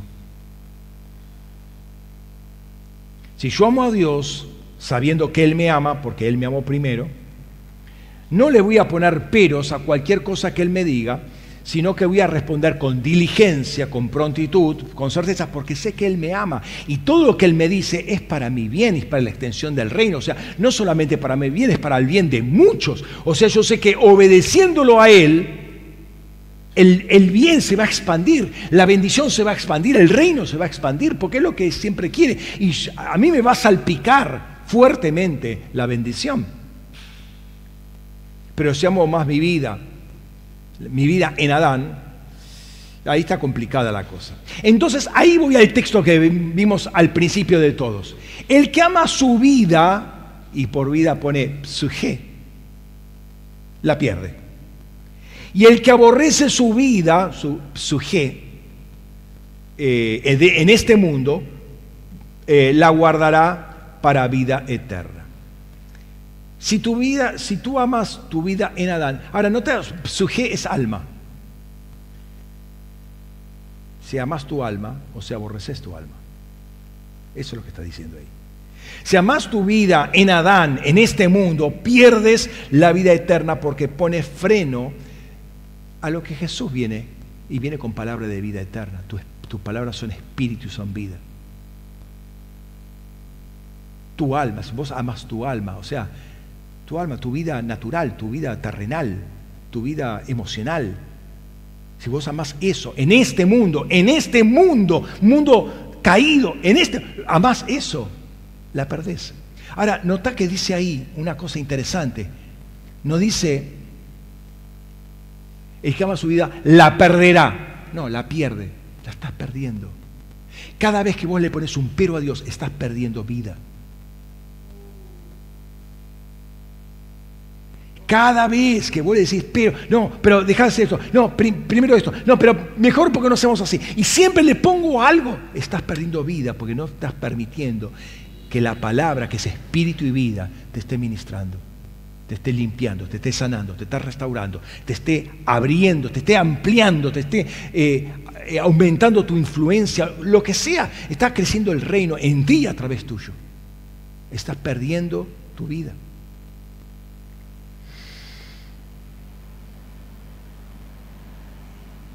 Entonces,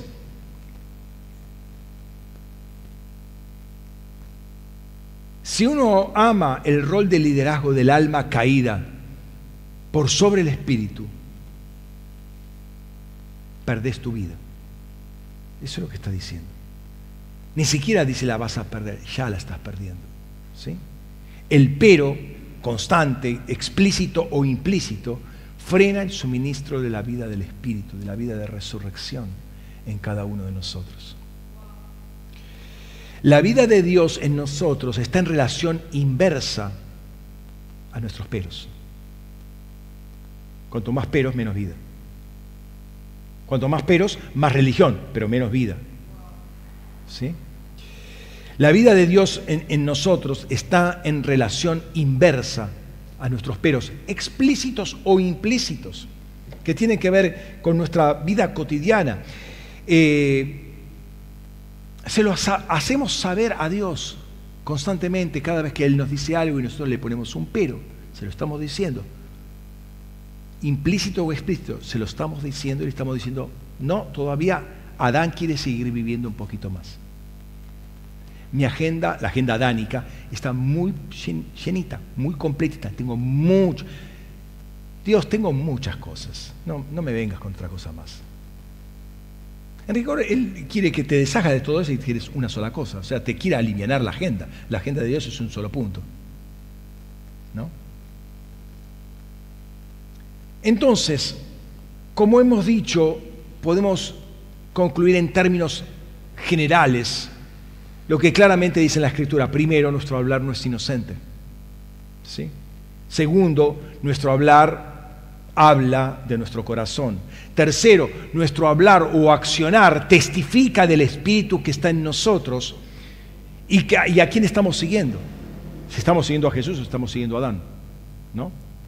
Pero también, y más específicamente, el peso que tiene el pero en nuestro vocabulario, sea explícito o implícito, habla, y habla muy fuerte. Grita, ya diría. El pero grita, ¿sí? En quinto lugar, el conocimiento de la vida eterna o de la vida verdadera.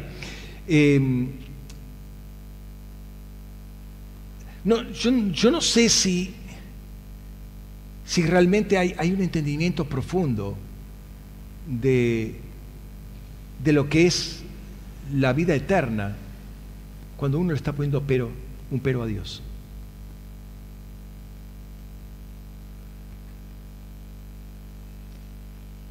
Un tema muy fundamental en este pero y lo que hemos visto es la fuente, que es el amor.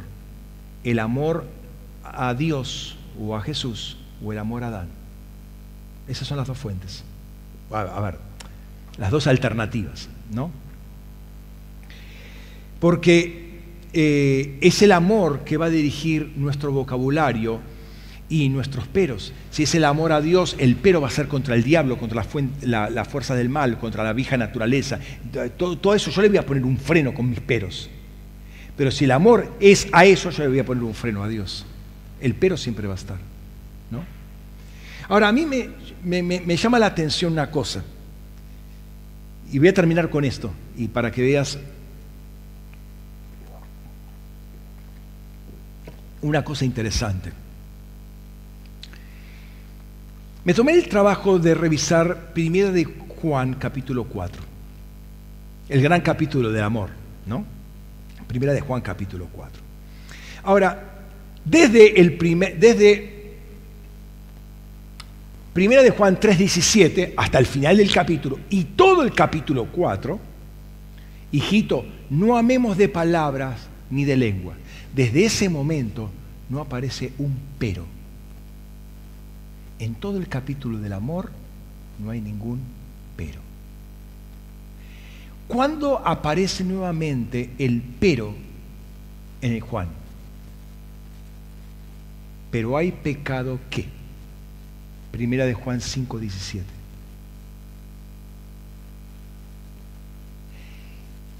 Cuando hay amor, no hay peros. Pero cuando hay pecado, aparece el pero. ¿Lo ves? De 1 de Juan 3:17 a Juan 1, a Juan, 1 de Juan 5:17, no hay peros. En el ambiente del amor de Dios no hay peros. Cuando vos amás a Dios, nunca le vas a poner un pero. Nunca, jamás. En esa atmósfera, en el cielo, no hay pero. ¿A quién se le ocurre decirle un pero a Dios? Si está la manifestación del amor, ¿cómo voy a poner un pero? A ver, pregunto, para los que alguna vez estuvieron enamorados, con tu cónyuge o con tu novio en su momento, ¿había peros? No después, antes, cuando realmente estabas enamorada, no había peros, porque cuando hay amor no hay peros. Sí, amén, amén, amén, amén, todo es amén. Se cae el mundo a pedazos, pero todo es amén, sí. Uno es altruista. Ahora, después cuando ya te cansás, sí, bueno, pero no vamos a ir caminando, pero no vamos. Sí, siempre hay un pero. Cuando hay amor, no hay peros. El pero aparece cuando hay pecado.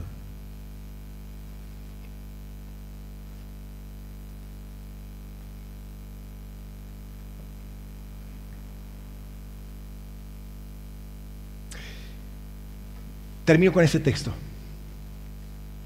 ¿A quién? ¿Quién? El Padre nos rescató de la potestad de la tiniebla y nos trasladó al reino del Hijo de su amor, en quien tenemos redención y liberación de los pecados. ¿Para qué? Para que no haya peros.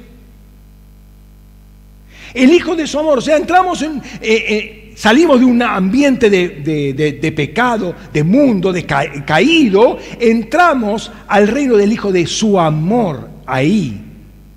O sea, nos saca de un mundo de tinieblas para entrar en otro ambiente de amor, donde no hay necesidad de los peros. O sea, no se justifica, es ridículo, es tonto hablar de peros. Ahora, cuando estamos ahí en el borde, ahí hay liberación de los pecados. Estamos diciendo que entramos en un nuevo tiempo, una nueva estación, y se entra con arrepentimiento. Al reino se entra con arrepentimiento, no se entra directamente. Y hemos entendido que esto ya no es de pecados groseros. Eso se supone que ya lo hemos dejado atrás. Pero si aún uno cometiera algún pecado, bueno, hay que arrepentirse ciertamente, ¿no? Pero hay muchas actitudes y agendas que no tienen que ver con el reino, ¿sí? Que no corresponden al reino. Pero si el vehículo por excelencia de una cosmovisión es el lenguaje, permitamos que el Espíritu Santo cambie ese lenguaje. Ese lenguaje tiene que cambiar, ¿sí? Y que todavía esas áreas donde el amor de Dios no está perfeccionado en nosotros, o sea que nuestras áreas no han sido perfeccionadas por ese amor, permitir que el Señor las trabaje para evitar poner peros. Le ponemos pero al amor de Dios, le ponemos pero a las consignas de Dios, le ponemos pero a una palabra que se está soltando de parte de Dios. Y eso no tiene que ver mucho con el amor de Dios, sino con el amor a Adán. Adán le va a decir pero a Dios. Pero Adán tiene que ir a la cruz para terminar con su pecado y pasar al reino del Hijo de su amor, ¿sí? Nuestros peros deben ser contra Adán, contra el mundo, contra el pecado, contra la tiniebla, y en el nombre de Jesús darle con todo, ¿no? Y hablando de nueva estación, hablando de nueva estación, de la primavera que floreció, que los pajaritos, que esto y que el amor y demás, de nuevo, hablando de primavera y de amor, en el mundo del amor, en la región, en el ámbito del amor no hay peros. O sea, la nueva estación implica que tengo que amar. Qué curioso que una de las cosas que el pastor Fernando decía en la cumbre, ¿por qué no se pueden conquistar tronos? Porque no se ama. La iglesia no ama. Entonces creo que es muy importante para este tiempo entender justamente esto, ¿no? Es para pensar, para meditarlo. Yo les digo, cuando estaba soltando esta palabra el miércoles, muy resumida obviamente, porque me cayó ahí al toque, yo decía, ¿pero qué es lo que estoy diciendo? Acá, yo percibía que en mi corazón el Señor me estaba hablando de muchísimas cosas sobre esto, por eso quise, y perdón si soy redundante, quise hablar sobre este tema porque me parece muy importante para este tiempo. Hay varias cosas que se conjugan. El pero simplemente es la consecuencia, no la fuente, es la consecuencia. Es un lenguaje, pero hay una fuente que hay que cambiar. Cerra tus ojos un momento.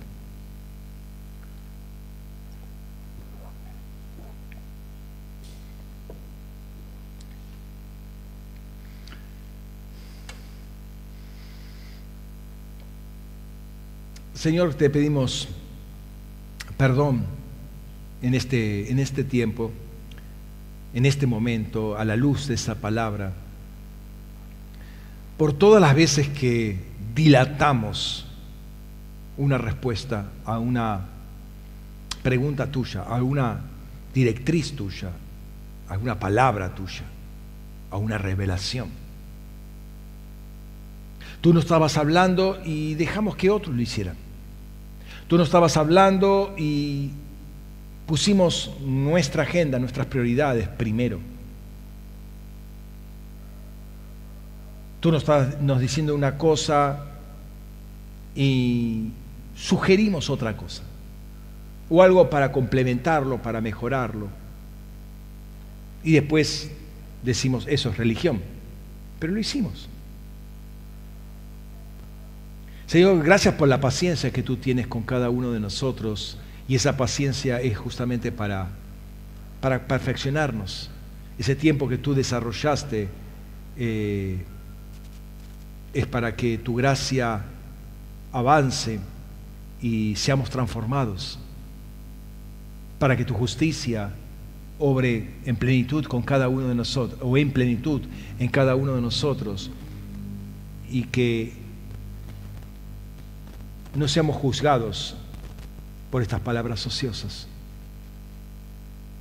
Tú dices justamente que por lo que decimos, por las palabras que decimos, vamos a ser juzgados. Por esas palabras ociosas, por esas palabras que no pertenecen al reino.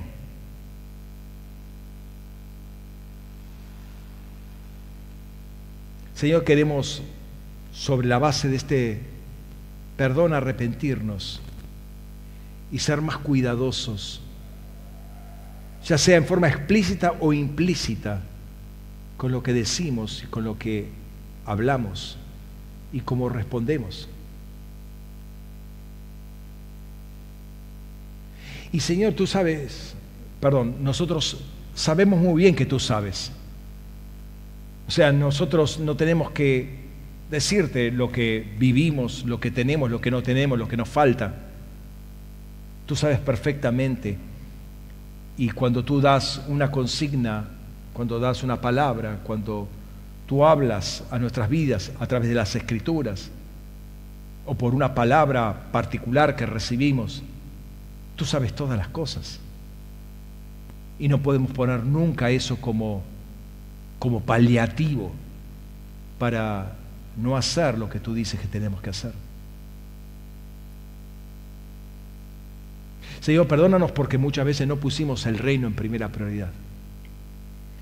Mentalmente sí, lo confesamos, pero en los términos prácticos no. En los términos prácticos fuimos muy indulgentes, muy light, y matizamos las palabras, dilatamos, y sabemos que eso es para perjuicio nuestro, total perjuicio nuestro. Y no solamente nuestro, porque eso inclusive ya sería egoísta, aunque pueda ser grupal. Es perjuicio de muchos, inclusive de generaciones que vienen a posteriori.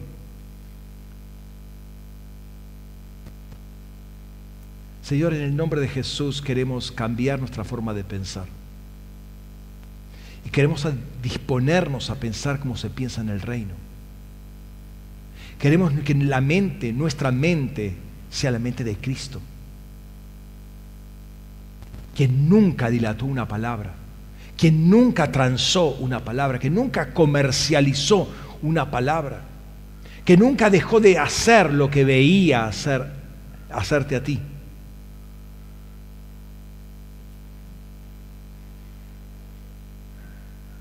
Señor, queremos tener esa sensibilidad y al mismo tiempo tener discernimiento de lo que estamos diciendo, para no decirlo si somos incorrectos en nuestro hablar. Pero Señor, para eso queremos engancharnos íntimamente con tu amor. Que tu amor perfeccione todo nuestro ser, para ser diligentes. Señor, teniendo esa fuente de amor abierta, disponible, que fluye constantemente en nuestros corazones, queremos que nuestro lenguaje también va a cambiar. Porque el lenguaje simplemente va a expresar lo que hay en nuestro corazón. Y si en nuestro corazón está tu amor, derramado, Señor, por el Espíritu Santo, entonces vamos a expresar esas palabras tuyas. Vamos a decir amén a tus palabras. No le vamos a poner peros, porque tú, en la expresión de tu Espíritu Santo, que viene con el Padre y con el Hijo, está todo tu amor. Tú nos has amado primero, no es que nosotros amemos, esto es el amor, que tú nos amaste primero. Y ciertamente nos sigues amando. Y toda palabra que viene es porque nos amas. Y todo recurso que viene es porque nos amas. Y si el Padre entregó a su Hijo, ¿cómo no dará junto con su Hijo todas las demás cosas?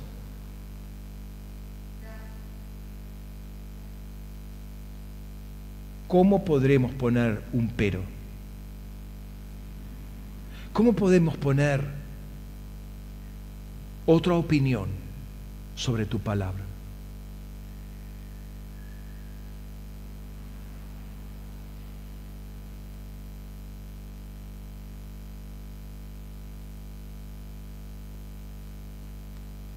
Señor, examina nuestros corazones en esta mañana y tal vez en el resto del día y en estos días subsiguientes. Examina nuestro corazón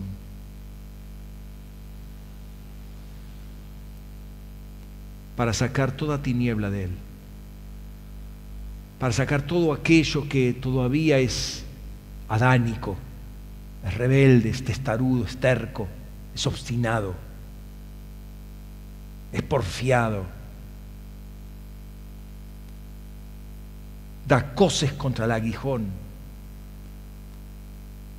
que todavía se resiste, que todavía cree más en la religión que en tu vida de resurrección. Remueve todo eso en nosotros.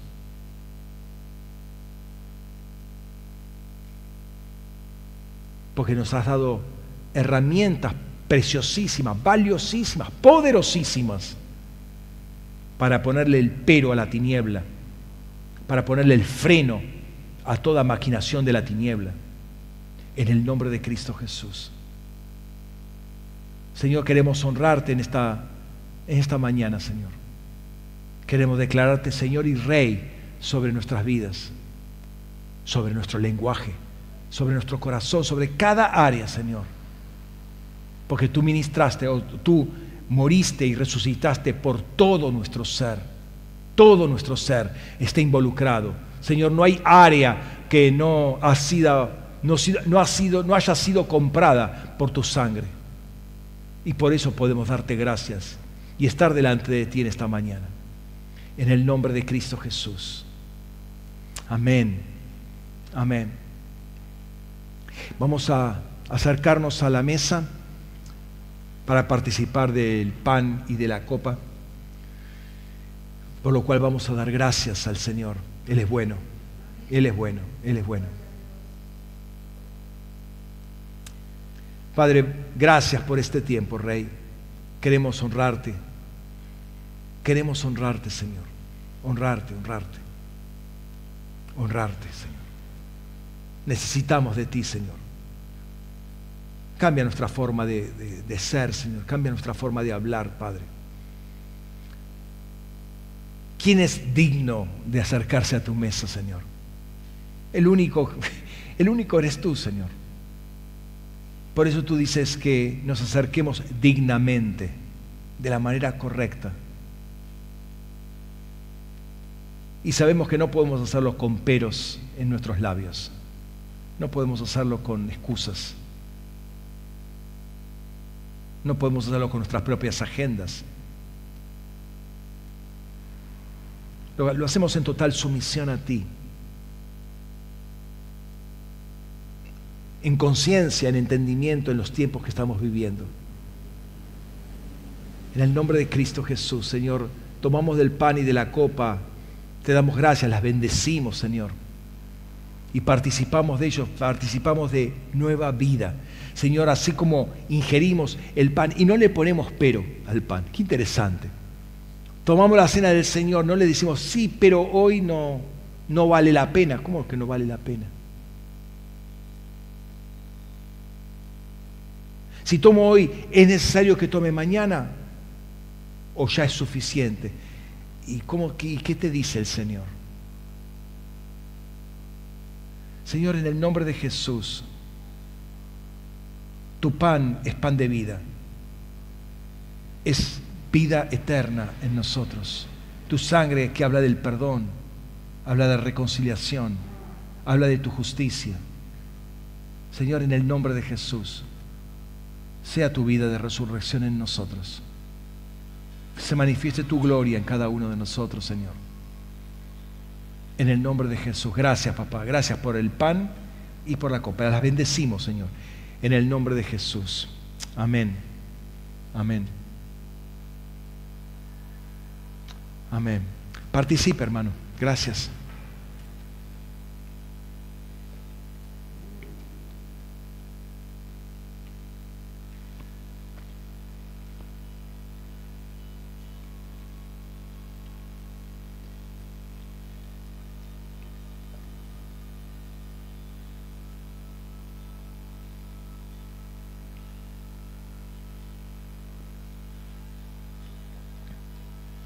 Aleluya, Jesús.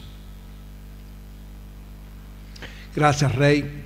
Te amamos, Señor, te bendecimos. Exaltamos, Señor, te ponemos primero, Señor.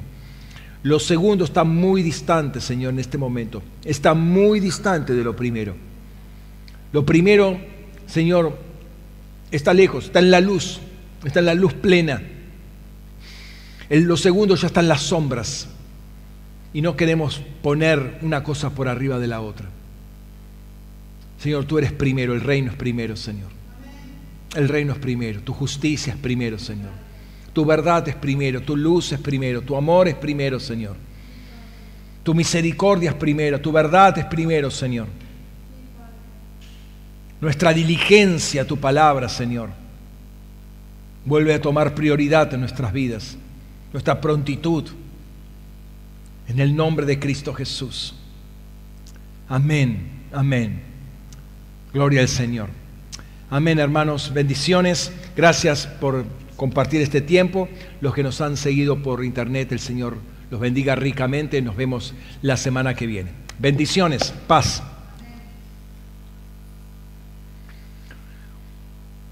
Amén.